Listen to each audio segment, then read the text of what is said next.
থেকে এরকম না জানো হয়। আর শাড়িটা এইভাবে পরেছো কেন? ভদ্রভাবে পরো। আর আঁচল কি জন্য থাকে মেয়েদের? ঘোমটা দেওয়ার জন্য। তাই সবসময় ঘোমটা দিয়ে রাখবে। আর বলো না, ওই ব্যাপারটা নিয়ে তো প্রবলেম।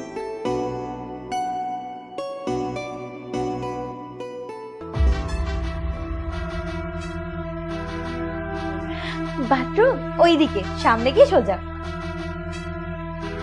এত হাসছো কেন? লোকের সামনে দাঁত বার করে হা করে হাসতে খুব ভালো লাগে, তাই না? ভুলে যাও না তুমি এই বাড়ির বউ। আমার একটা সম্মান আছে। আমি তো এমনি। এমনি আবার কি? তুমি জানো না ও আমার বন্ধু? আর ওর সামনে তুমি দাঁত বার করে হা হা করে হাসছো?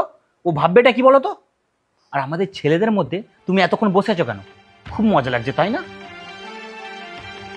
আবার হাঁ করে দেখছো কি? যাও কিচেনে গিয়ে রান্না করো।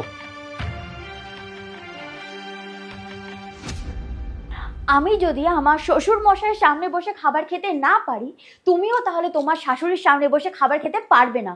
তাও তো আমি আমার ওই বাড়িতে গিয়ে ঘোমটা দিয়ে থাকি।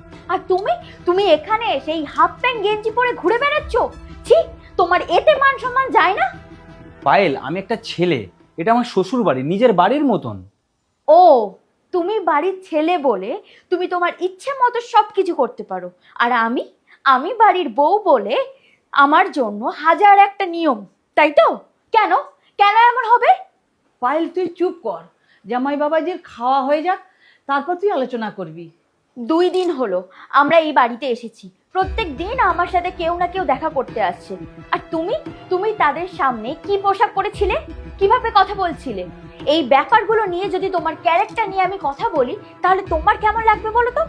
আমি মেনে নিলাম তোমরা ছেলেরা হাফ প্যান্ট গেঞ্জি পরলে কোনো সমস্যা হবে না, কিন্তু আমরা মেয়েরা সব সময় কাজ করি, শাড়ি পরে থাকি, নিজেদের ড্রেস আপ সবসময় আমরা ঠিক রাখতে পারি না। শাড়ি পরে কাজ করতে গেলে কতটা সমস্যা হয়। তবুও আমি সবটা মুখ বুজে এক হাত ঘোমটা টেনে আমি সব কাজ করে দিই। আসলে কি জানো তো, আমাদের জামা কাপড় ঠিক করার কোনো দরকার নেই। আমার মনে হয় তোমাদের মতো মানুষদের মনের জামা কাপড় ঠিক করাটা আগে দরকার।